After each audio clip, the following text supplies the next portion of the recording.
Karibu sana katika kipindi kizuri cha Nuru ya Maisha. Somo ambalo liko hewani lina kichwa kinachosema usidharau mwanzo mdogo katika maisha yako. Usidharau mwanzo mdogo katika maisha yako. Ni mimi Mwalimu Peter nakukaribisha hapa Nuru ya Maisha.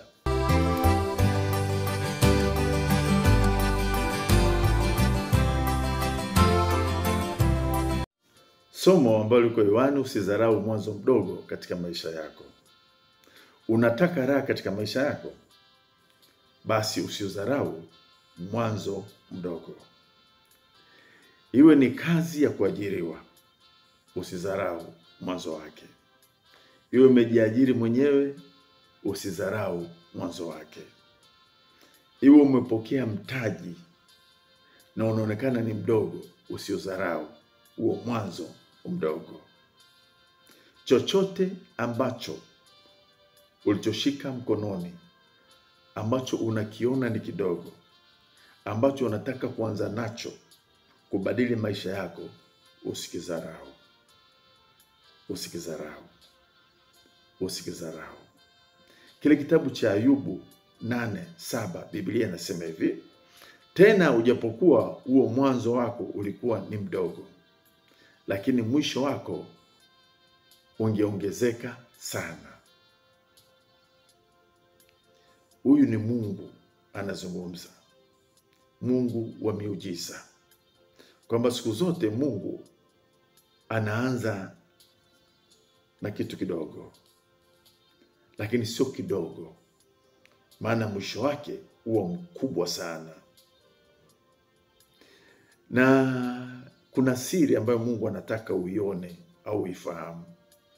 Kwa hiyo siku zote kwenye maisha yako, unapoheshimu mwanzo mdogo, unaruhusu maarifa ya Mungu kupata nafasi ndani yako. Na taratibu utaanza kuona ule mwisho wa hilo jambo. Na taratibu utaanza kuona maongezeko, kwa sababu umeukubali mwanzo mdogo na ukauheshimu mwanzo mdogo. Ukiuheshimu utautunza, utafanya bidii, utakuwa unasikiliza sana, utalinda, utafanikiwa sana. Ndicho kitu Mungu anatufundisha na kutukumbusha. Mara nyingi tumeona kama vile Mungu hajatubariki. Kumbe Mungu tayari ameshatubariki kwa kutupa mwanzo mdogo.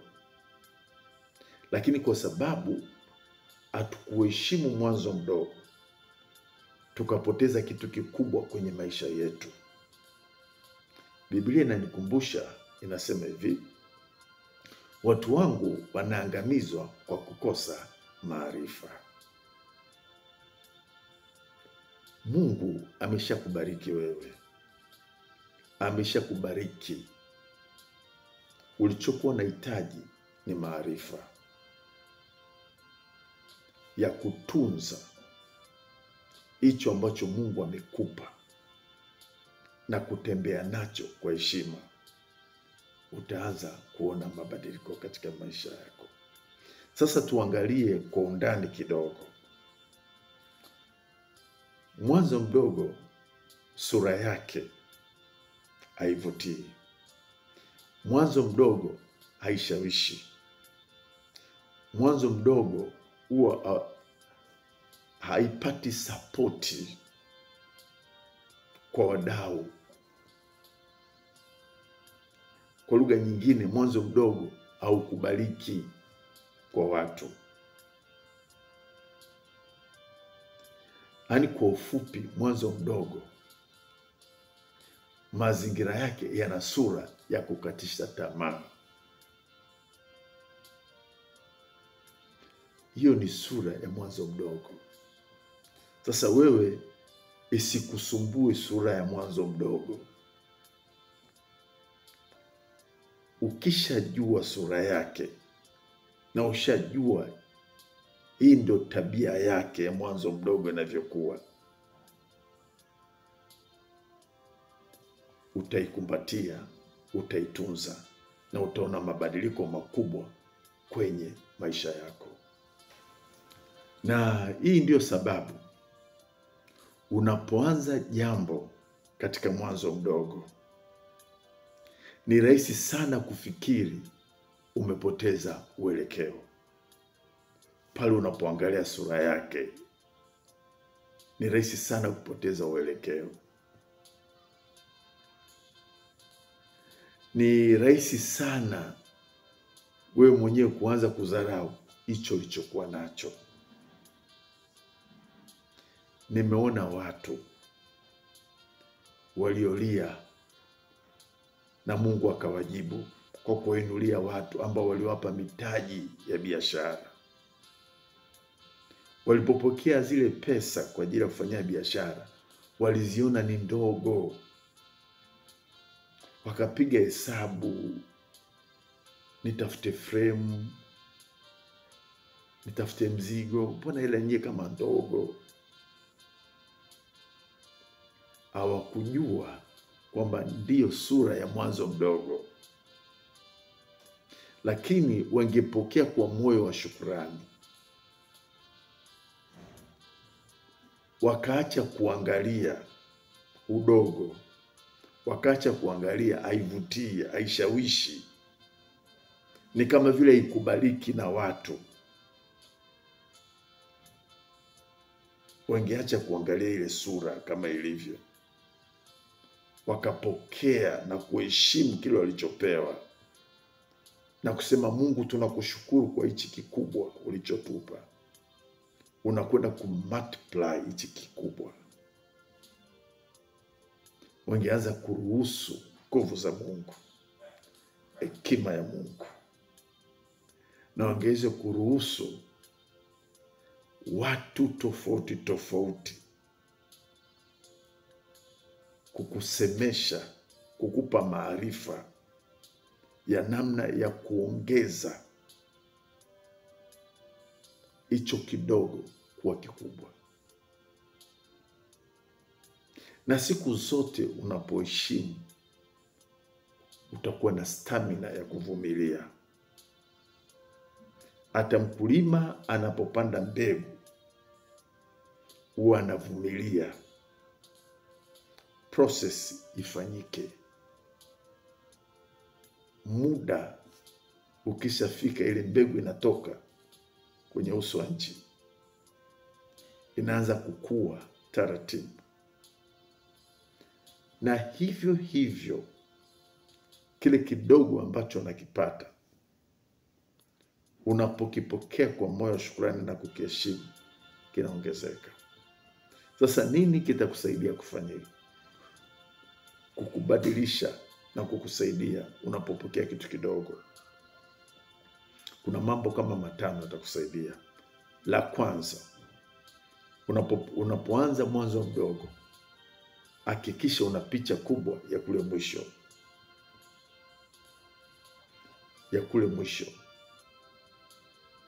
Lazima uone kule mwisho. Usione mwanzo, ona mwisho. Hilo jambo la kwanza. Jambo la pili, amini katika kile unachokifanya kwamba kinakwenda kufanikiwa. Kile unachokifanya, amini kinakwenda kufanikiwa. Biblia inasema pasipo imani haiwezekani kumpendeza Mungu. Kwa hiyo unapofanya kile kidogo ulichoanza nacho, naamini kinakwenda kuwa kikubwa. Unaamini. Unaruhusu neema ya Mungu na upendeleo wa Mungu kuwa juu yako. Kwa sababu Mungu anapenda watu wenye imani. Jambo la 3, hakikisha unafanya kila kitu sahihi kwa wakati sahihi. Sasa hapa tunazungumzia maarifa. Maarifa manake utahitaji upate maarifa. Kama hicho kidogo unataka kuwekeza mahali, lazima uwe na maarifa ya juu ya mahali pa kuwekeza. ambapo pata kuzalia sana maarifa. Maarifa ndio atakayokusaidia kufanya kitu kwa usahihi, kufanya kitu kwa wakati sahihi. Jambo la 4, weka vipaumbele juu ya kile unachokifanya. Kipaumbele. Vitu gani vya kuanza na vitu gani vya kumalizia. Kipaumbele. Jambo la 5, hakikisha unaweka bidii. Bidii ni kitu muhimu sana katika kufanikiwa. Kusipokuwepo na bidii, hakuna kufanikiwa. Fanya bidii. Fanya bidii, maanake kama pigana, kuhakikisha unatoka mahali ulipo katika hicho kidogo. Kama ni maarifa, kwa bidii, pata maarifa kwa bidii, utaanza kuona unatoka. Kwa ukifanya hayo mambo kwa uaminifu, utaanza kuona mwanzo mdogo umekuwa kitu kikubwa kabisa. Hata mbuyu au kuanza kama mbuyu, na maisha yako yatabadilika hivyo hivyo. Usidharau mwanzo mdogo. Mungu na kubariki sana na kutunze. Amen.